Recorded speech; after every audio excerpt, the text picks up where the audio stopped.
Hello, everybody out there in YouTube land, and welcome to DC Fans United. So today, I guess the D is gonna be for Diablo instead of Detective, because I'm gonna do something I don't normally do, and I'm gonna talk about Diablo 2 and Diablo Immortal.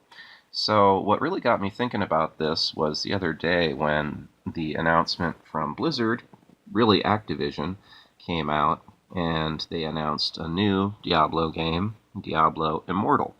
So the rollout for that couldn't have gone more poorly. Really, I don't even know. I think the biggest problem is it's not just Blizzard striking, it's Activision striking. So really, honestly, ever since Blizzard was purchased by Activision, the quality just hasn't been the same. And this rollout is the main primary example of that, in my opinion. So instead of a PC game, as it's always been, I mean, the Diablo franchise goes back to 1996. So it's really showing they don't understand their fan base when they announce a mobile game. Their big thing, their new Diablo, is a mobile game, when it's always been a PC game going all the way back to 96. Now, I'm not quite old enough to have gotten in on that first wave of Diablo fans from the early 90s, but I did play a lot, like a stupid amount of Diablo 2. So this is more like it came out in 2001. The expansion came out, I think, the next year, Lord of Destruction. So I actually have this Computer Gaming World. I was subscribed to this back in the day. So this is from the year 2000. Let's see, actually June 2000. I wish it were in better condition. Oh, my cat knocking over stuff over there. I wish it were in better condition, this magazine, because it's got some warping and stuff, but whatever. I just think it's cool to still have. So in any case, it talks about Diablo 2. Let's see, it's on page 75. So anyways, when they made that announcement for Diablo Immortal, it really got me thinking about Diablo 2 again. So it's too dark for you to really see that well, but it's just Amazon there. So yeah, it's really cool. Warcraft 2, Diablo, StarCraft. So this is back in the day when Blizzard was in its prime. This was the golden age. But yeah, the announcement got me thinking about Diablo 2 again, and I actually started playing it again. So back in the day, I used to play online primarily. I don't know if that's still a thing. I haven't really tried, but yeah, I used to play online a lot. It was always a lot of fun. I got up to, this is my main Amazon. I got up to level 97 on Amazon, which, if you've ever played Diablo, it's insane. Let me see if I can zoom in. It's insane to even get that high level. Like, it takes a ridiculous amount of time. You have to do so much grinding, which at that point it does kind of get boring, but when you're playing through, it's really fun. And that's what I'm doing now, is just playing through the single player again as Amazon. So it's pretty fun. I didn't really play. I mean, I did play it in single player, but I didn't do it nearly as much as the multiplayer back in the day. So it's fun to just kind of try and play through. I'm doing pretty good, I guess. I just killed Diablo on Nightmare difficulty. So you get Nightmare and then, or you have Normal, then Nightmare, and then Hell difficulty. So we'll see how I do when I get to Hell difficulty. It's ridiculously hard because well, you know how it is, but they lower your resistances and everything, so you need really good gear.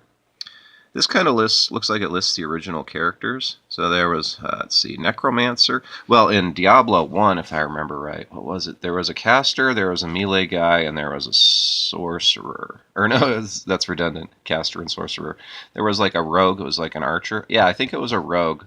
And then there was just like a straight up caster who's like a wizard, but you had to use scrolls, so you didn't have spells, like skills the way you do in this. And then there was just like a fighter, like a warrior guy. But anyways, yeah, you got Necromancer, Amazon, Paladin, Barbarian, and Sorceress.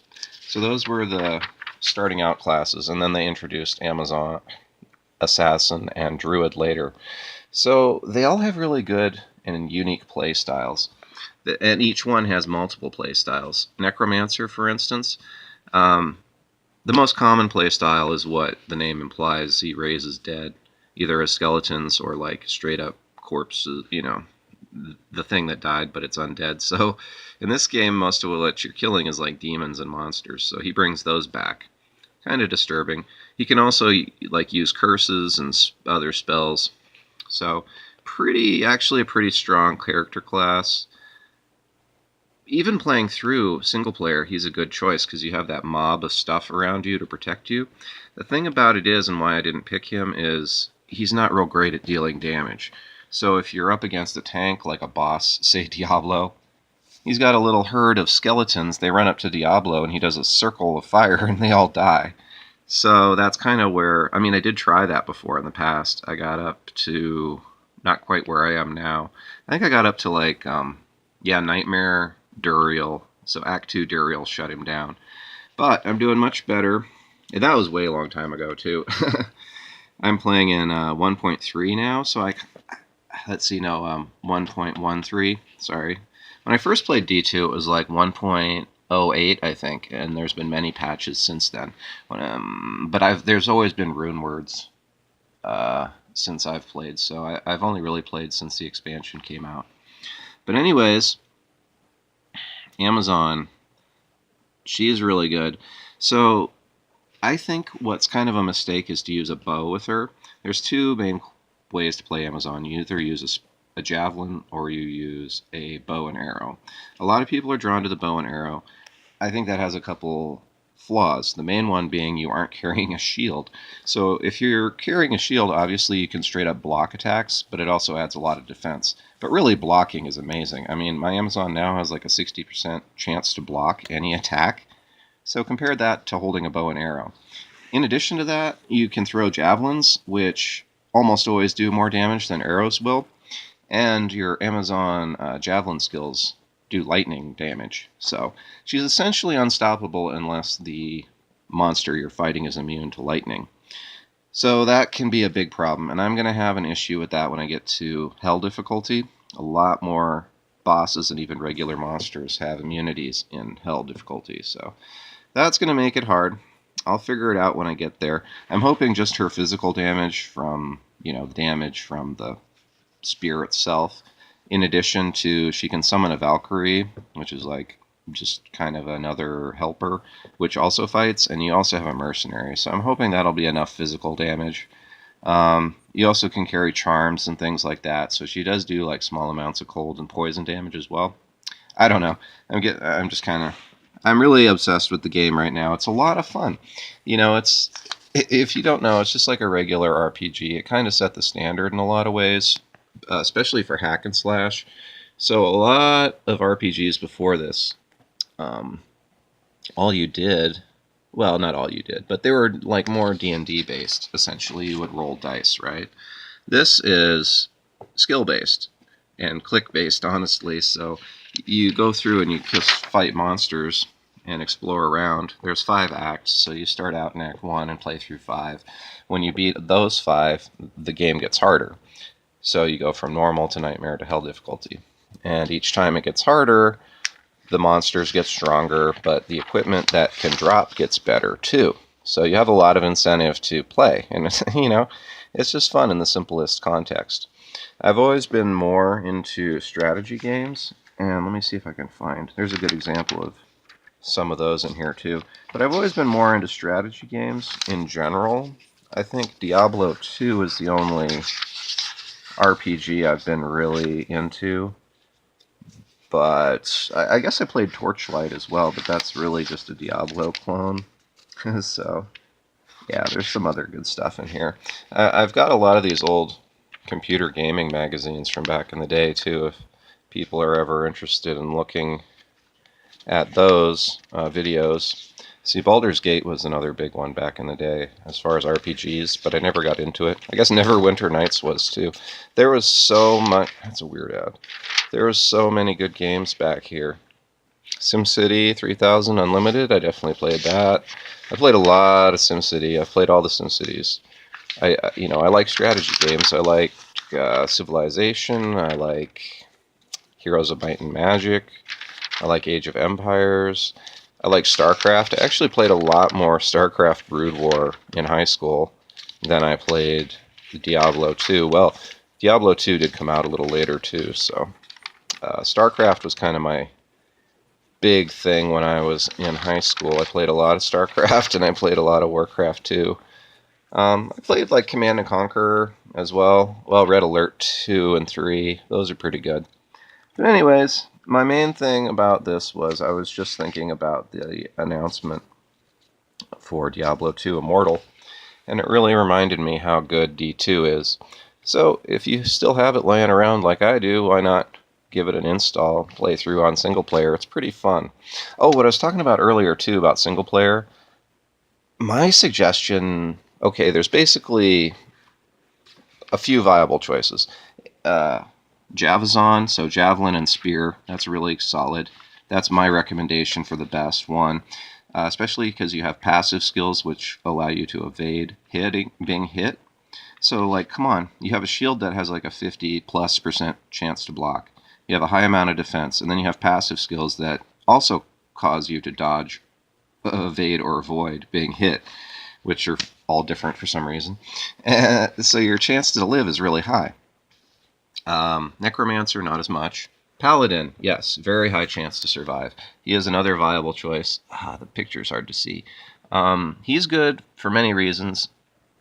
Basically, he has auras, though, and those affect people in a party, so really he is better in multiplayer because you help your party.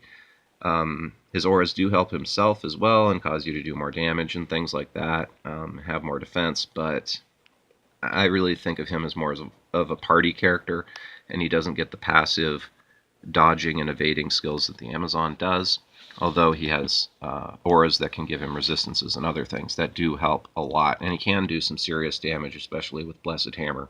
So I would say he's probably the third most viable of these 6. Barbarian here is probably the least viable, unfortunately. He's a great character, but once you get through Nightmare, and even in Nightmare, you're going to have a hard time dealing enough damage with this guy. He doesn't do extra damage through elemental damage the way the Amazon does. He mostly only does physical damage, so it's just going to be as hard as he can hit, and after a while, that's not hard enough. He does, however, have a lot of things that make him very hard to kill, so if you want a character that's just going to survive, he's a pretty good choice. He has passive skills for resists. He has War Cries, which raise his defense, raise his hit points, raise his skill points. You know, he is very good if you can get good enough equipment to deal that damage. It's just hard to do. That's been my experience. I'm sure people have played through with all these characters. But I think he's better in a party, primarily because his War Cries help other players, like the Paladin's auras do. So he's an absolute must in a party. If you're playing multiplayer, at least one person has to be a barbarian.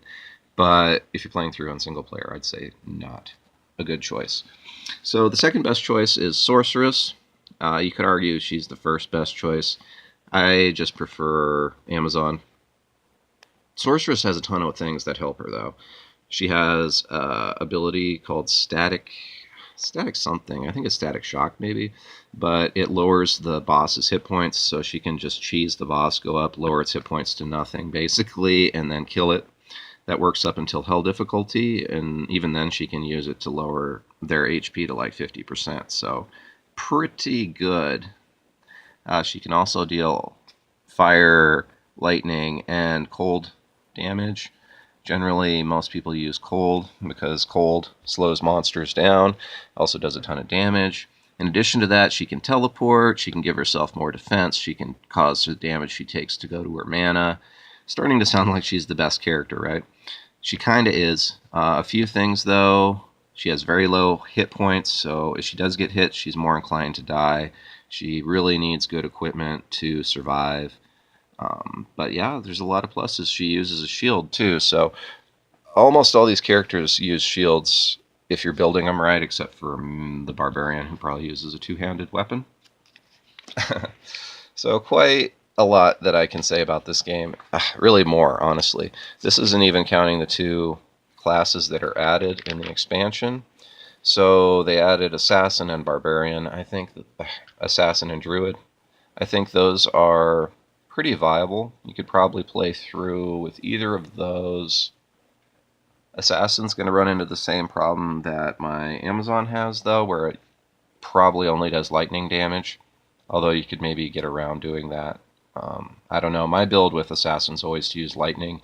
You just make like lightning traps or death traps or whatever they're called, death sentry or something. Just spam those. You'll get through at least Nightmare easily. Like, it's a really strong build. Druid's kind of cool. You have a few choices. I was thinking about playing through as Druid, because you can make a mob of summons, essentially like the Necromancer does, but you don't have to use corpses, you just summon them. So you can either have one great big bear help you, or 3 wolves. And he gets like ravens and other little weird things too, smaller things that help him. So he's pretty viable. He also has some good spells, particularly Hurricane, which is self-explanatory. So anyways, Diablo 2, far better than any mobile game they can make. And some of the big problems with Immortal, Diablo Immortal, it's going to have microtransactions. It's being rushed, so it's not going to have the development and it's on a phone. Diablo's always been on PC. So they should have announced Diablo 4, and I presume Diablo 4 is in the works. Oh, which, the elephant in the room then is Diablo 3, right? Well, I never got into Diablo 3, so I don't know much about it. But yeah, if you've played Diablo 3, let me know. Let me know down in the comments. Let me know if you like a different kind of format, for these videos, talking about something other than comic books for a change. I hope it was bright enough. I know it's kind of hard to see. A lot of the stuff is real dark, but I do think it's interesting. I still have this magazine after all this time. So anyways, that's all for now. I have a lot of comics that are coming in the mail, too, that I'll be reviewing in more of this live, I guess, so to speak, compared to just making it on the computer. I'll make them with the camera phone. So they were pre-ordered, so I have to wait until December probably. But I've got Martian Manhunter #1 coming, Batman and the Outsiders coming. Gosh, what else? Uncle Sam and the Freedom Fighters #1, so they're bringing that back. Whole bunch of other stuff, New Age of Heroes books and all that. So thanks for watching. If you thought it was an okay video, let me know down in the comments. If you were bored out of your mind, let me know down there too. Alright, that's all for now. As always, thank you for watching and being a part of DC Fans United.